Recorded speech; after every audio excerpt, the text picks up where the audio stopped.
the money. That's what I always say. You always follow the money. Yeah. This is Follow the Money with Mitch Moss and Pauly Howard on VSiN. Here we go. Welcome in. It is Follow the Money on VSiN, the Sports Betting Network. Mitch Moss, Pauly Howard with you live downtown Las Vegas from the Circa Resort and Casino. Very busy 3-hour program coming up today. Wes Reynolds a little bit later on. Golf bets, player props as well for tonight's action. Jonathan Davis on the NHL. Derek Stevens, we'll talk some NFL draft with him coming up a little bit later on. Owner of this great property, and Doug Kezirian in studio in 15 minutes. He has done a amazing job betting the draft in previous years. We'll get his thoughts on the latest numbers and some best bets on that event coming up now in 2 nights. We'll also get into the Major League Baseball card today, the hockey card several times, the NBA card that we have tonight as well. Busy action, great night. I don't know if anything can top last night. When you combine what happened in the NHL and the NBA, last night was a fantastic night in sports. Yes. And I thought both games in the NBA, the way they played out, these teams are in a little bit of trouble. I thought that about the Knicks going in. Like, I don't think they wanted the smoke from Detroit. I couldn't believe the series price. I couldn't believe some of the thoughts people had on the series. I'm like, have you watched Detroit? And then last night was just, all-time good from Kawhi Leonard. I believe so. One of the best performances I've ever seen in the playoffs. That a guy, the degree of difficulty in the shots he's taking and making to go 15 of 19 and score 39 points, and it looks like the old Kawhi. And to battle back and all the injuries and couldn't finish the first round the last 2 years, and he sat out the last 23 games of last year, and okay, I'm ready for the playoffs, and then boom, right away, have nothing. And then he was so good against Phoenix, and then he got hurt in that series as well. He was just a superstar performance, had to have it. The shot before halftime, the three he made late, incredible. The massive three from Powell. That's right. Obviously, the missed free throws from Joker down the stretch. Again, yes. Joker probably won't play like that again, but too many turnovers, and they're the real deal defensively. As we talked about a little bit yesterday while you were out with Von Tobel, for the first time in the history of that franchise, they have a home court advantage. So now they're a 5-point favorite in Game 3. And to touch on what you said to open the show, every hockey game was decided by a goal. 2 go to overtime. The last 10 minutes of the Kings game was banana. I've never seen anything like that. How the Oilers tried to give the game away, and then they tie it. And then this is not your father's Stanley Cup playoffs. Favorites are 8-1, and home teams are 8-1 so far. You only lost there, Dallas. That's right away, Game 1 against Colorado. Yep. And that's it. It was awesome, no doubt. It was so good. I'll ask you this. Will Denver win another game in this series? Ooh, that's aggressive. Now, when you're in the mid-20s in defense, that's definitely cause for concern, and they're severely outcoached. I mean, the Edelman kid, this is only his 5th game. Oh, and Lou's fantastic. Yeah, sure, and Van Gundy as well. Clippers should be up 2-0.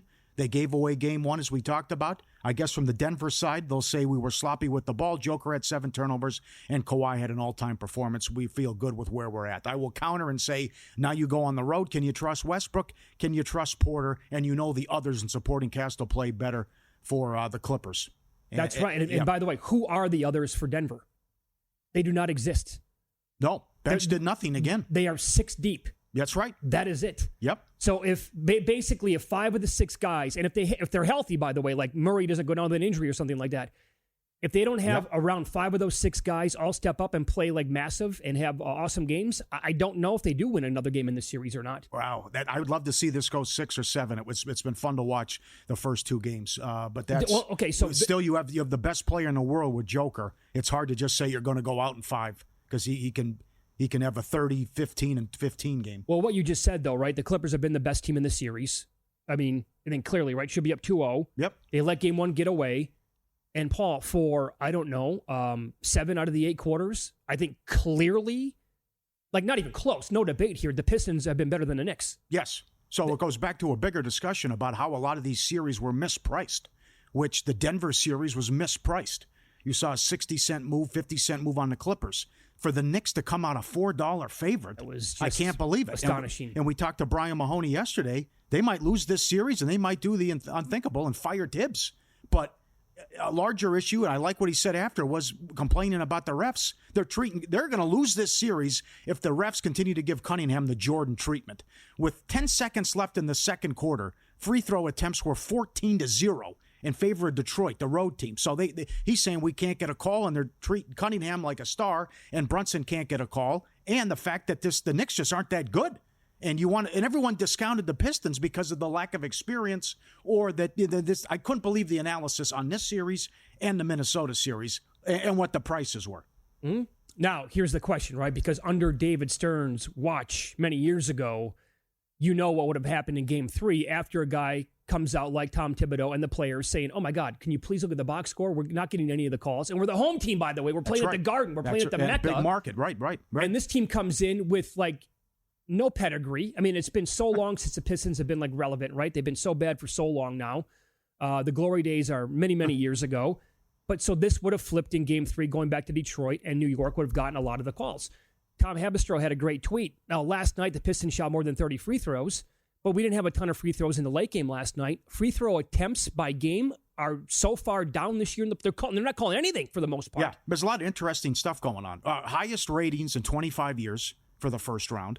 I don't know. That's incredible. And the other thing is you're 8-2 to the under with all these games, and you're not getting to the free throw line. And we know always playoff basketball slows down, and it's a whole different animal. But I didn't see that in the play-in games, which we had some overs and high-scoring games. But this is 8-2 to the under. No one's getting to the free throw line, and we've had some blowouts as well to go along. And by the way, so tie it into tonight's action along with tomorrow night. Look at the totals that we have on the board.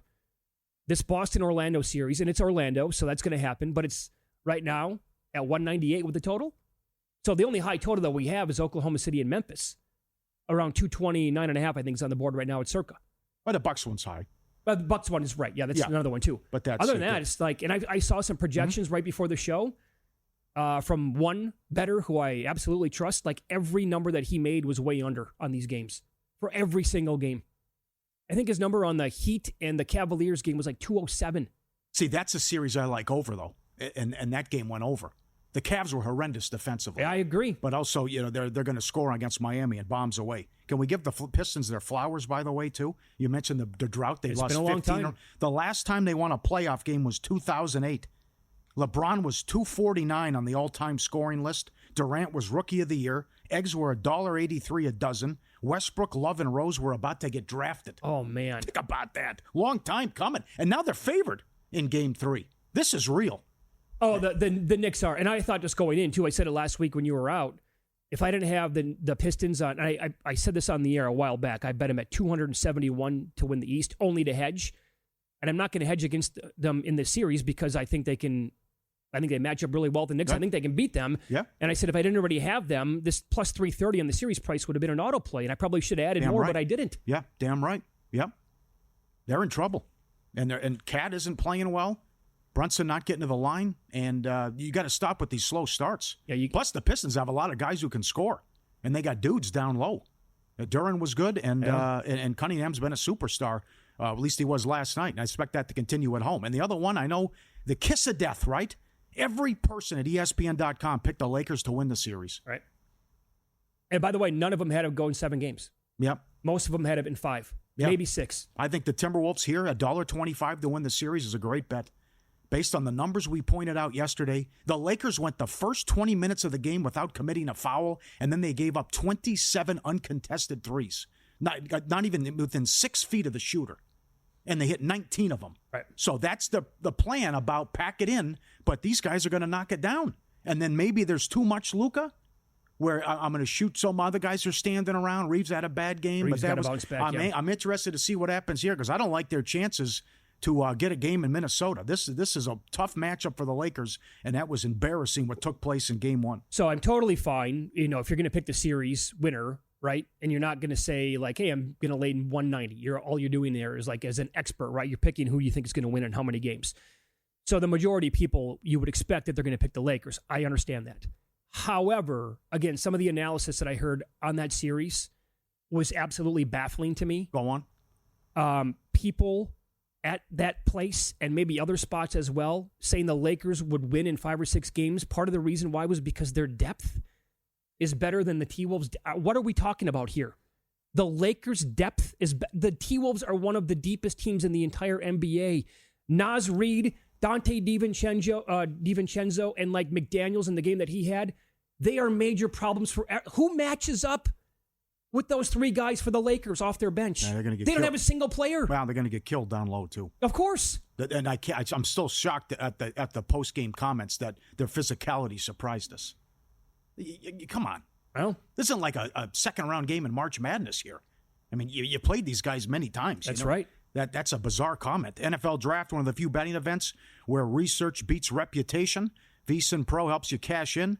Get VSiN Pro access through August 1st, just $59. Every best bet, every host, every guest, the betting splits, which you all love from DraftKings and Circa, 24/7 video access, and the betting trends. Good stuff up there today from Mackinnon. If you want to take the points with Memphis, teams that get blown out since 2013, only 40% ATS in the next game. Draft, Derby, and beyond, every sport, every edge, one low price. VSiN.com/subscribe. Get it now. Alexander Walker's another player. That's always been one of the strengths for this Minnesota team. By the way, geez, what do you think about this? I did take a little bit of the Grizzlies tonight, plus 14.5. I don't mind it. It's just, that was so embarrassing. But, I mean, OKC's played them 5 times and hammered them all 5. Oh, I understand but that. But this goes back to if you're going to show any pride here. That's exactly right. This is it. And a Take team the that, 14. I mean, that you said Kawhi's performance last night, one of the best you've ever seen. Yep. The numbers don't lie. Desmond Bane's the only player ever to have minus 50, and it was minus 51 in the plus minus in a playoff game. Uh-huh. And they lost by 51 points. My favorite stat is the first fast break points they had was the third quarter heave from beyond half court. God. That was it might not be a fun bet to make or to watch unfold tonight, but I had to take the points based on what happened in that previous game. Doug Kezirian on the program coming up next. He hit a 100-to-1 shot in the NFL draft last year, famously won hundreds of thousands on the event a couple of years back. We'll find out what he thinks of the event in 2 nights next.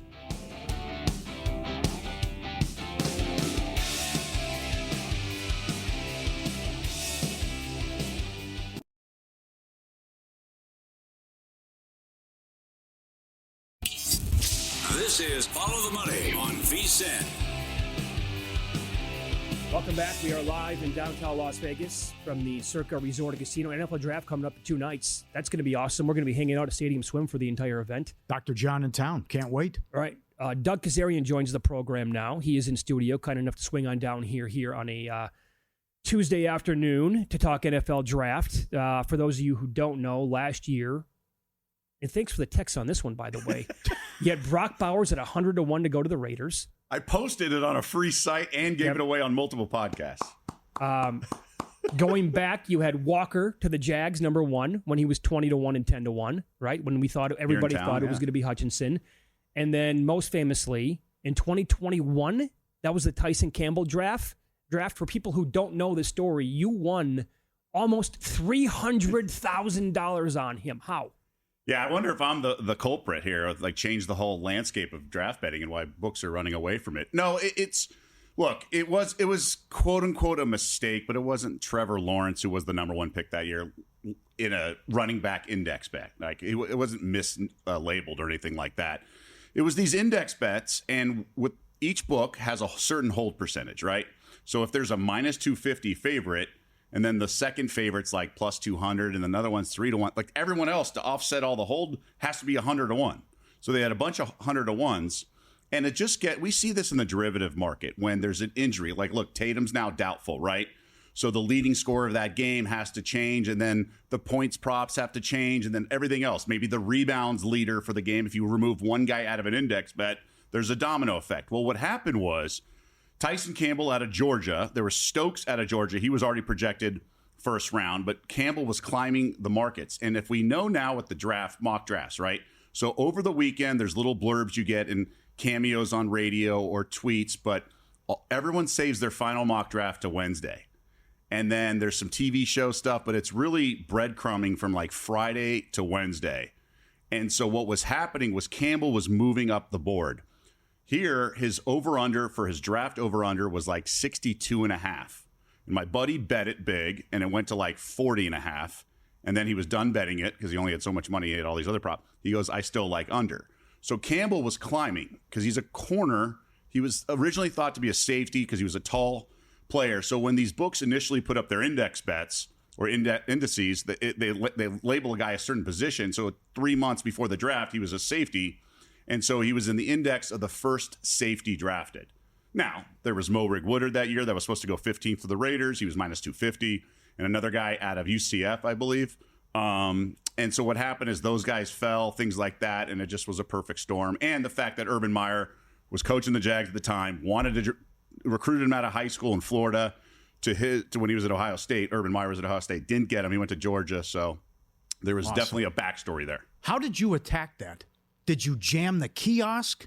Did you go like $20 bets at the counter and tell just hit it till you run out of paper? What'd you do? I'd love a more like cloak and dagger story. I didn't notice it till at night. I was at home going through just all the apps and everything. So it was like 9:30, 10, and I saw it in the index, and it's Monday night of draft week.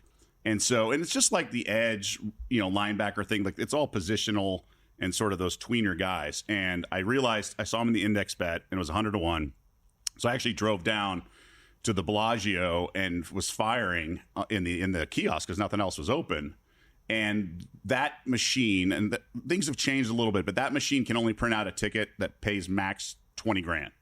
I think it was 20 or 25. So it was 101, $200. And then you can keep firing. They have time to move it. I left, went to like get food or whatever, and I was talking to my buddy, and I was like, we should probably bet more on this. You have so much in play, and you already know your scalp, but you already know you're making money at that point because you have so many scalps on positional over-unders on other guys, and you just got to go for it. I mean, that's the thing. When you think that something's mispriced, you just got to go for it. So you were jamming the kiosk overall? It took like an hour and a half, 2 hours, yeah. Okay. And then so when did you go with, how many tickets did you have at the end of the night then? Like 20, 25. And did you go to the counter then all at one time and say, here you go, here's $300? Yeah, so it was Kentucky Derby weekend was when we cashed, or when I cashed, I think it was, and I waited till that Saturday, and it was just mayhem. So they were like, and then the main office for Bellagio is at the MGM. I didn't know that, So there was, what happened was like the teller or the guy who was working the overnight shift deleted it in their system because he didn't want to get busted because he should have moved the price after the first ticket. He fell asleep, I guess, on the job. I've heard different backstories. I don't know this for sure, but you weren't concerned about palpable error and all that? There wasn't a palpable error. Again, it wasn't Trevor Lawrence listed as a running back. It wasn't 1,000-1. It was 100-1. Just like, I mean, just given the whole percentage with a -2, that's what the odds have to be. And it took like 5 things to break my way for it to even. I mean, he went in the second round. So and that was the first safety off the board. First pick, yeah, in that index, right. So the Mo Rig Woodard was -250 to the Raiders. Ironically, the Raiders got him in the middle of the second round. Now, safety, like linebacker, those are positions that sort of tend to drop, right? Like running back, depending on the year. So it just was like a perfect storm. It probably should have been like 40-1 or something. Nothing wasn't like it should have been like 2-1. And that's what happens. I mean, I have a lot of other long shot tickets that didn't cash, but 100-1 was definitely value because you knew corners were such a position of value in this NFL, and so he would be kind of overdrafted, if you will, and he was climbing like no other. And then the final mocks all had him end of the first round. Did they really? But he still went like 9th corner or whatever. It was just like a big run on corners. So do you do that often, by the way, to a kiosk when No. Okay. Now it's all changed. They want everything on app. Like you can't bet at most books here over the counter. You have to bet on the app or the kiosk, and they limit everything to like $100 tops or payouts. Or if you're like Resorts World, they'll just reject the bet and move the number. Sure, that's always fun. Yeah, and then take it all down on a $180 bet within the last week. So they'll do that. So what's the point of this? I mean, I have numerous stories. I had to take notes because I've talked to buddies. They won't even take a $100 bet, and they take it down, and then they just shut it down for the rest of the day. So I don't know what these books are trying to. You're talking specifically now NFL draft. Yes, yeah, certainly just NFL draft. Yeah, it's the laziest. It's the most ridiculous thing I've seen across the landscape. I mean, I love what Johnny Avello said last night. He went on primetime with Matt Humans and Tim Murray and said, "I love the draft. We've lost in the past, but we're getting better at it. We expect to win this year. It's definitely a different animal. We've allocated resources to it and figuring it out how to book it. I love what Caesars did starting a couple years ago. You can't treat it like another sport. Hey, you got Summer League this year, Johnny, or no, it takes years. So they have one guy, that's his job for like 2 months. He only does the draft. He doesn't do it with like NHL or baseball or something like that. And you can do other things. You can meet in the middle. You can say, hey, let all the news come in the morning. We'll take it down. We'll repost odds at like noon for the next 8 hours. You can do stuff like that with the information cycle and things like that. So it's a leveler playing field. But it's not hard to make money as an odds maker. You know how many guys chase steam here? DraftKings with their CEO or admittedly says we don't want guys who win. So they're letting a bunch of people bet on their odds. like they're clearly going to make money. It's not that the straddle's 40 cents at most places. It's not that absurd. You just it's just a different animal, and you have to allocate time and energy. But I mean, if you want to be an originator, you want to be an actual odds maker, it's not that crazy, and it can be done. So it sounds to me, based on what Johnny was saying last night, obviously they're going to make it bigger like every single year, which is something they've done probably since the pandemic. Right, and maybe you don't have to put up draft odds 2 months in advance. Fine. I mean, I get it. Okay. Like maybe only sharp money at that point. What are you thinking now? You got a big boy here coming up Thursday or Friday? Nothing 100-1. I have a 24-1 that I don't think is going to hit. But Jalen Walker, I bet it yesterday at 4th overall. Obviously, we know the Patriots are supposed to go with offensive line, but they called Walker like a Patriot guy. He's an alpha dog. The defense doesn't really have one yet.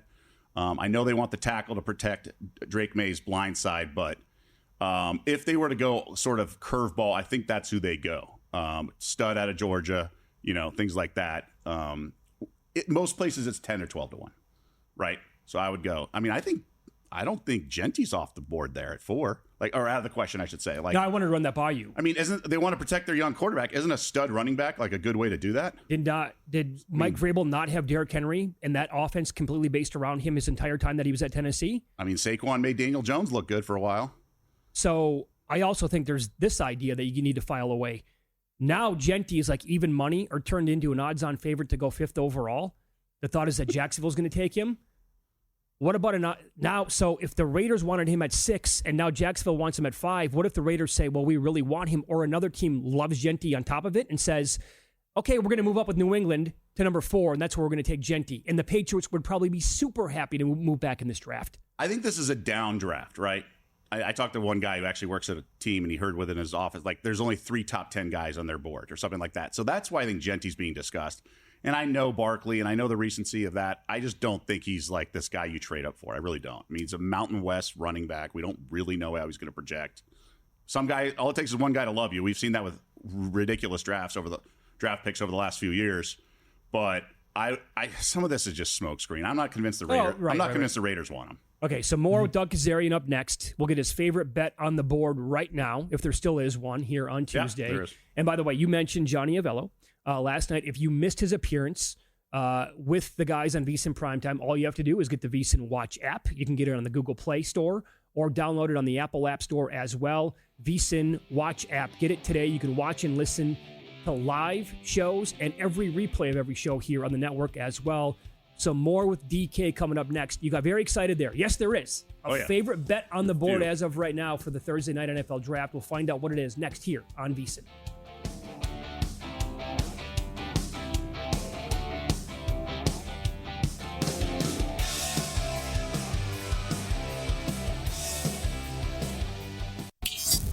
This is Follow the Money on VSiN. Welcome back. NFL Draft coming up Thursday night. Talking about it here with Doug Kezirian. What a great story in the previous segment, how he won almost $300,000 on Tyson Campbell to be the first safety drafted in the 2021 draft. So before you get into your best bet or bets that you like for Thursday's draft, can you go down the path? Again, you said that you're picking up breadcrumbs from basically last Friday to like Wednesday, right? And you do that every single year. What did you notice last year about Brock Bowers in order to make a bet on him at 100-1 to go to the Raiders? So this whole exercise is like an SAT sort of question. It's picking up sort of nuggets and then also focusing on who's making the assumptions that are too much. So Bowers was supposed to go, I think, 11th to the Jets. So his ADP was like 12.5, 13, because there was another team at like 14 or something. And so why should teams with the 12th and 13th pick be 100-1? Just because the Raiders had Michael Mayer, like another tight end, but it's like tight ends nowadays are split wideouts and sometimes they block. And it was a new coach kind of. So I just thought that should be like 20-1, just because that's where he's projected. And there's trades and it's why can't the Raiders first position? And I took running back the year before was as the for the first position that the Falcons draft. Who's the stud running back out of Texas? BJ Robinson. Yeah. Because talent is talent, right? Like best player available. So knowing Bowers would be best player available, and that was his target. So it just made sense. And if you can poke holes in anything, like I've heard ridiculous stuff on draft pods, radio interviews, whatnot. NFL analysts on ESPN. Like, people don't really know the draft. They're just shoehorning it because it's such a popular thing, right? So knowing that all this, the market and all this discussion and everything is all because the Raiders already have Michael Mayer. It's ridiculous, right? Like, how is that influencing the market as much as it is? So it's just about spotting sort of silly assumptions, I think, is the way, Very well said. way Okay. that one was. All right. So your best bet for the draft on Thursday night as of right now would be what? So there's a few, and I want to talk about one, the corner, the defensive back position, and then Mikael Williams, who's the stud out of Alabama, or one of them. Sorry, Georgia.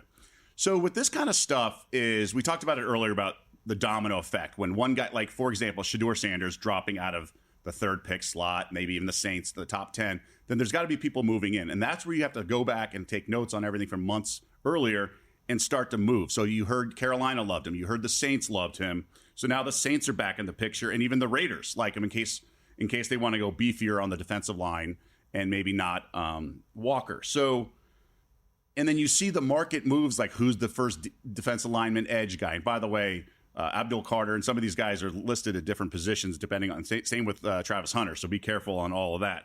But you start to connect dots. And Mikael Williams was like plus 750 Sunday afternoon to be a top 10 pick.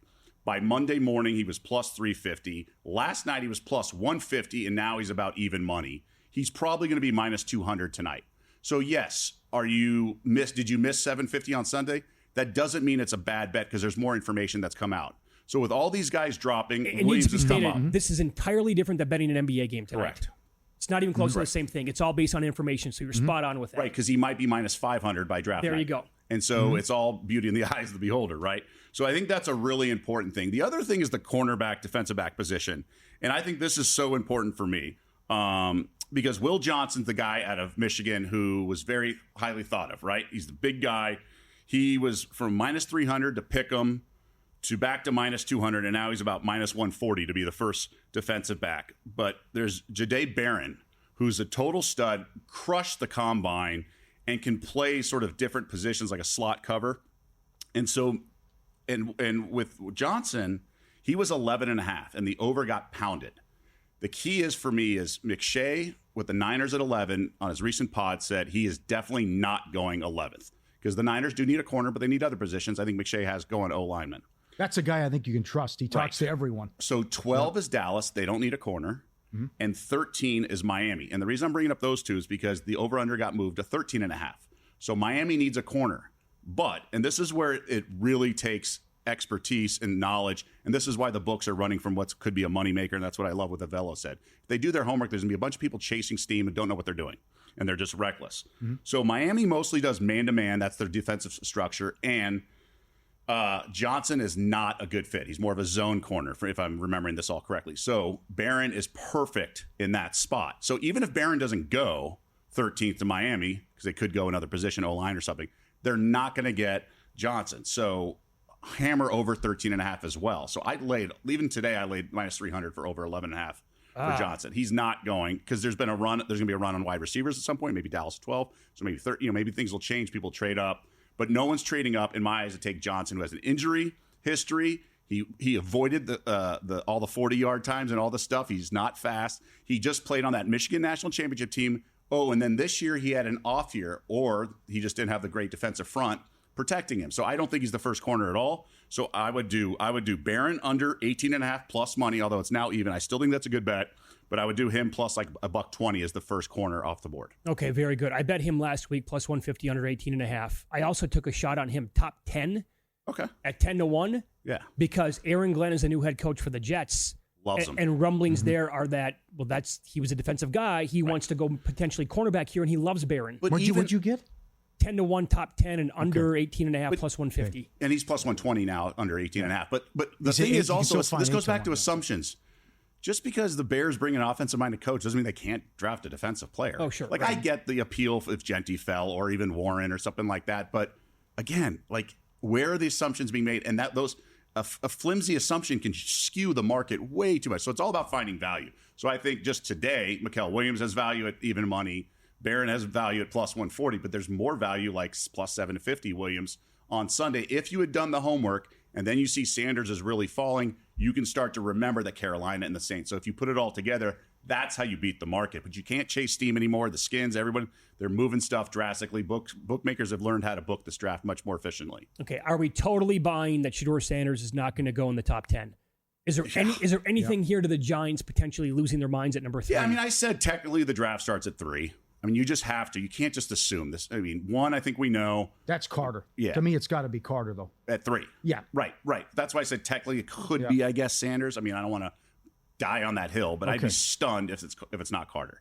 But I think 4. I mean, Patriots have the short-armed O-lineman because I just don't understand 4th overall and saying stuff, worst case scenario, you have a guard for the next decade.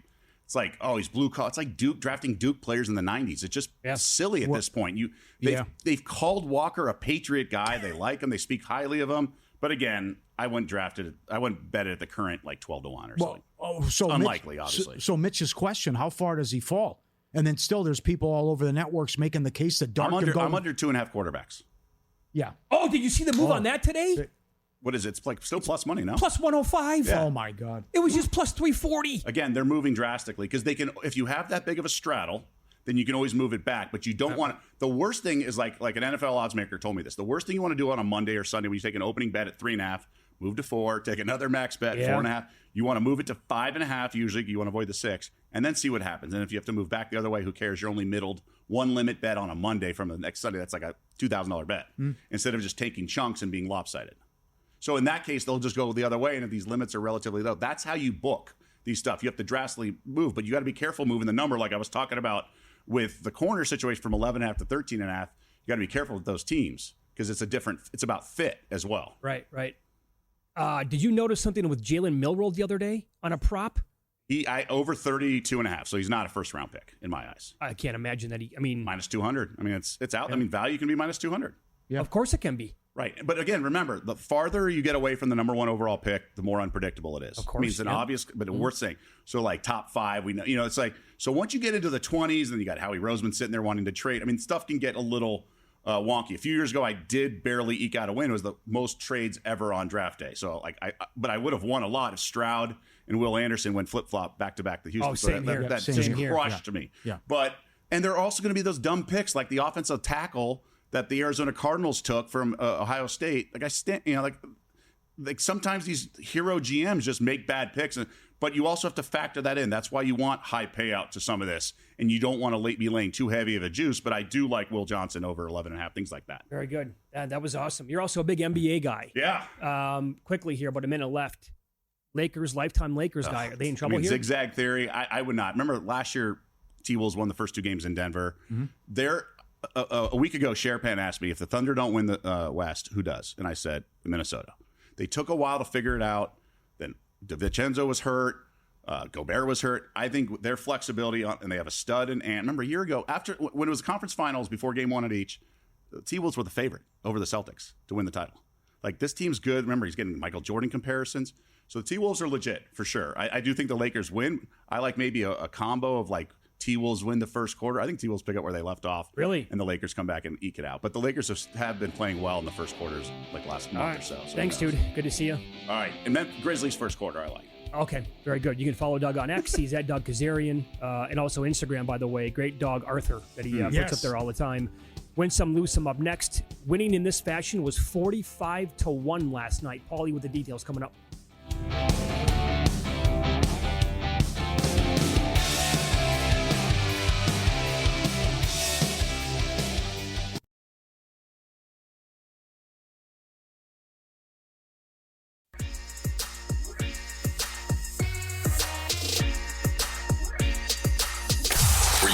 Last night? Wow, winning. Or was it a rough one? Well, they can't all be winners, can they? Loser! You're a loser! Pauly Howard recaps the night in sports betting in Win Some, Lose Some. Here's what Mitch was talking about for the first time in his career. Ovechkin to score in overtime. 45-1. 3 minutes in, Capitals blow the lead. And I was astonished by that. I couldn't believe it. I couldn't believe the whole night in hockey. Yeah, but he's never done that in his career. Well, that part of it, for sure. Too, but right. That's a good job putting the with price all up. of his, he's been playing for 20 years. Yeah, I didn't see what he was to score 2 goals. If you guys can help us out as well. Again, it's been a strange start. Favorites are 8-1. Home teams are 8-1 as well. Kings $1.10 up to $1.50. The Oilers went 16 minutes without a shot on goal. And then it's 5-2 late. Next thing you know, tied. Braves $1.85 up to $2.30. Pistons plus 220. First playoff win since 2008. Under so far in the NBA playoffs, 8-2. Subscribe, be part of the team. VSiN.com. Our radio and podcast friends. You always want to see these tweets and videos.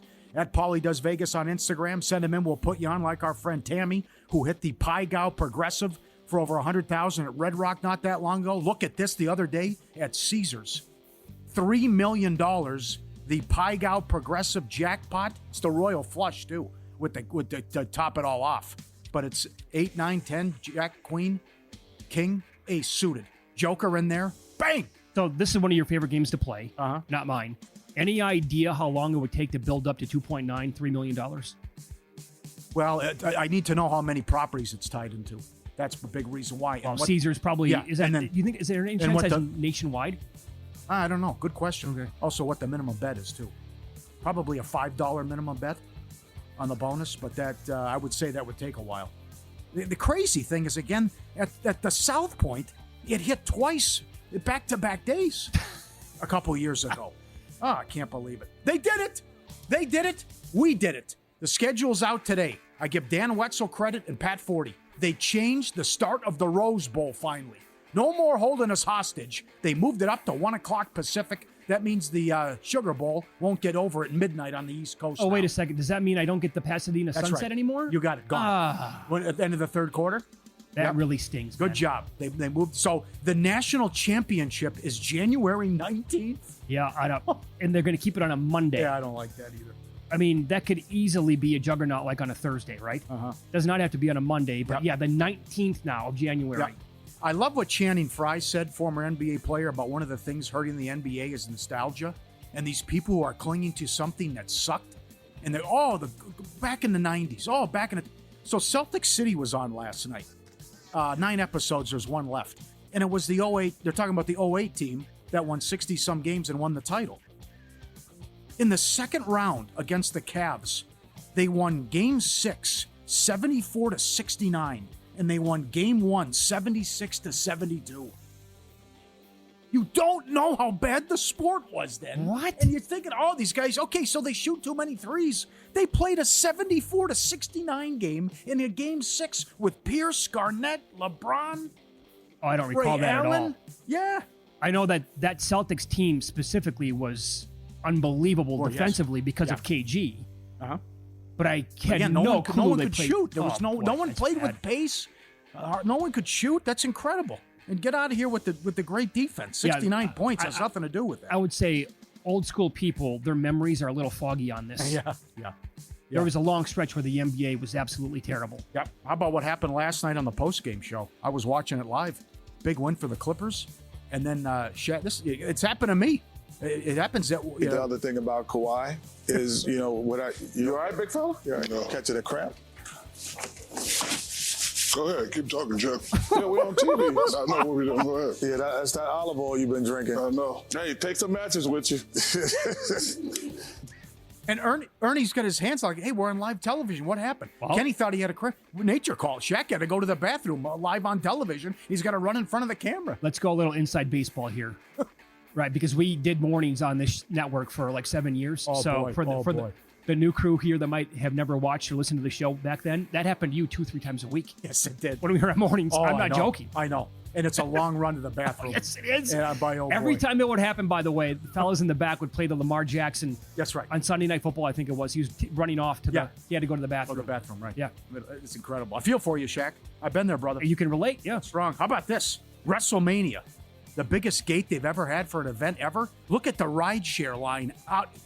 Now, listen, it's not you guys are going to have to walk. It's not that far to Mandalay. But, oh, boy, the planning. And look at this line. It's like Woodstock waiting to get a ride after WrestleMania. I mean, that's so good. 61,000 plus every night for the event. Plus, they did like SmackDown and Raw, like at T-Mobile, sold out every single night. Look at that. You have no chance. You're waiting for hours. Like this. I asked you 2 weeks ago, right? I said, how long would you wait to go to a restaurant, right? So this is our guy, Jordan Scott. Mama's Pizza, Dallas-Fort Worth. Okay. 13 locations, the new one coming soon. He sent this in. This is legendary in Dallas-Fort Worth. This is Joe T. Garcia's. I go, what is this? He goes, this is the line every Friday, Saturday, Sunday. I go, how long is it to get in for Mexican food? He goes, it's at least 90 minutes. Oh, you're out of your mind. He said that's every Friday, Saturday, Sunday. Look at that line. It can't be that good. Look at this. There's no chance. That's to get in the restaurant. It's at least an hour and a half. How about this? Cash only. Oh, I like that, actually. You do? But imagine being stuck, and you don't know that, right? They and have you show up. They have two ATMs in the restaurant. They have to. With Good a for pool. them. With a pool. Okay. But look at the pool. They got a pool in the restaurant, but cash only. Okay. But I'm cool with that. 90. I've never heard. That's weird. Never heard of that. Come on. Is it really that much better than Taco Bell? That's the other thing. He says they serve enchiladas, fajitas, and something else only. 90 minutes to get in. Legendary spot. Huh. Oh. I will say, like, the best Mexican food I've ever had in my entire life, like the holes in the wall, the true holes in the wall. Okay. I would put that food up against almost anything. All right. Sounds good. It is absolutely fantastic. Bad beats. Jets, Blues, first period under. Again, just like the Knights game, the Blues scored with 0.8 seconds left to tie it at 1. Kings on the puck line. 5-2 late. They win 6-5. Mets in the under. Mets run and a half, with the under. 5-0 in the ninth. They win 5-4. Braves on the run line. 7-3 in the ninth. They won 7-6. The nonsense in the ninth inning of these games the last week. Incredible. Take your betting to the next level with First Bet, whether it's Santa Anita, Gulfstream, or the road to the Derby and Preakness. First Bet puts the action at your fingertips. Sign up now. FirstBet.com. Promo code VSIN200. Get a 20% rebate on all your wages for the first 60 days, up to $200. Don't miss out. Bet smarter today. FirstBet.com. Great job, guys. If Jordan's listening, I'm sure he's been to Franklin's Barbecue in Austin before. If he has, Jordan, you have a video of that, or if anybody does, what's that weight? He's like the best pit master in the country. Oh, yeah? Legendary spot down there. I think that's a 90-minute to 2-hour minimum, I think, when you go there. How long would you wait in a drive-through? I got stuck one night on a Friday night in a Carl's Jr. drive-through because it had curbs on both sides. I couldn't get out. It took me 35 minutes with my parents in the car. Now, how can that be? It looked like everybody How quit were you that that night. slow? Oh, really? Yeah. When we got out there, and the place looked like a tornado hit it on the inside. Yeah. So I don't know I caught it on the wrong night, obviously. Okay. Shout out to John McKay, by the way. FTM@vsin.com. You can always email or tweet. FTM@vsin.com. Rich in Canada. He had to put his dog Hodges down, and he was a rescue, and they gave him a great life. He had a disease, common and poodle mixes, and had bad seizures. It was his time was up, and he said, I told a guy at work, and he said, it's only a dog. It took all I had not to tear his head off. How do you make a comment like that? Yeah. And there's some great pictures as well. Great-looking dog, yeah. That's 2 photos before and after the disease took hold. Behind his sister and in front of the cat. Rich from Canada. Sad day. Thoughts are with you. You know how we love dogs. They're kids. So, tough one, Rich. Yep. All right. Wes Reynolds going to join the program coming up top of the hour. Best bets PGA Tour this week. Player props potentially in the NBA and also NFL draft. Have you attacked the NBA board at all tonight? I love Indiana. I love Indiana. I love Freak's prop points over because I think that this Lillard thing is a bit of a smokescreen. He's going to play, but he hasn't played since March 18th. And then he says, well, I'm going to see how long I can go. Right. What happens in warm-ups. So conditioning, and it's just, they have no answer for Freak. None. I don't want Lillard to play. Obviously, he's going to play. But from a prop standpoint, they can't stop Freak. Freak doesn't have any help. I can't count on these guys, but it's a bad matchup for him. Freak to go over his point prop, Pacers to win the game, and I still think this Laker line's ridiculous. If it goes up to 6, you'd have to take that, would you not? The Laker game? Or did you already? It is 6. Oh, it's 6 right now. It's 6. Last I saw, it was that's crazy. I get 5.5 on the screen at some spots. Okay, it's a bad matchup. Yeah. Oh no, the Man City score. And nothing's going to happen to this club, huh? Guy's going to finish top 5. Yep. Oh God. No point deductions on the way anytime soon. Corruption off the charts. It's May soon. That's a joke. Nothing's going to happen. Okay. What do you? How about you? It took some Grizzlies plus 14.5. That's going to be a tough one to stomach, but I had to do it after that performance. Doug might be right. First half, first quarter, maybe it might be because OKC going to hit you with that run probably in the third quarter. Yeah. It usually happens. So Wes Reynolds join us up next. We'll get his thoughts on the NBA card as well, and also best bets Zurich Classic in New Orleans and the PGA stop coming up next.